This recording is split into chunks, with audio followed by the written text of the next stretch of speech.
Ndabasuhuje ndabashimiye kandi nanone ndongera ndagarutse ngiye kubasobanurira akantu gatoya cyangwa se reka mbyite ibintu binini kubera ko ni ibintu bihatse ubuzima bwo muri ino minsi cyangwa se bihatse ubuzima bugiye kuza ahazaza.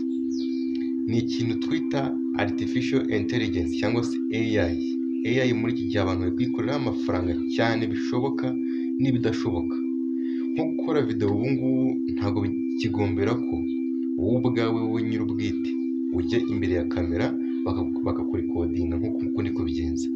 Ubu ngubu ikigezweho urafata amagambo nabwo uyakorewe na AI Artificial Intelligence ukayafata ukagenda ukayapestinga ahandi hantu, noneho wamara kuyapestinga aho hantu iyo AI yindi nayo ikagukorera video nziza ubona ari video imeze neza ku buryo uyishyira kuri YouTube kwa kundi bavuga ngo baraguhana kubera ko wakoresha video z'abandi.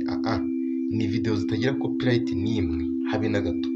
So rero icyo ngiye kubakorera ngiye kubereka uburyo wabigenza nkuko ngiye kubisobanura muri video yatambutse. Niba mwarazirebye hari video imwe ngiye kubakora ya AI ntinayirangiza kubera ikibazo cya connection cyambanye ibibazo.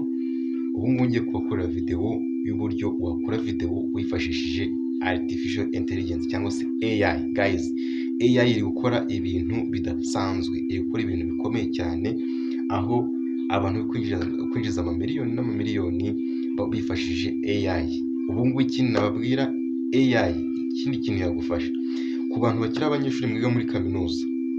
AI rwose igufasha kwandika igitabo, ikagufasha gukora amawake, ikagufasha gutegura aho ngo ni ku bantu bigisha, ikagufasha gutegura amasomo, ikagufasha gukora presentation, ikagufasha niba uri na muganga hari ikintu wenda hari nk'indwara ugiye kuvura umurwayi ntuyisobanukirwe, ubaza AI ikakubwira ngo uwo muntu arwaye gutya na gutya. Urayibaza uti ko uyu muntu ari kubabara gutya na gutya akaba ari kubabara aha n'aha arwaye iki?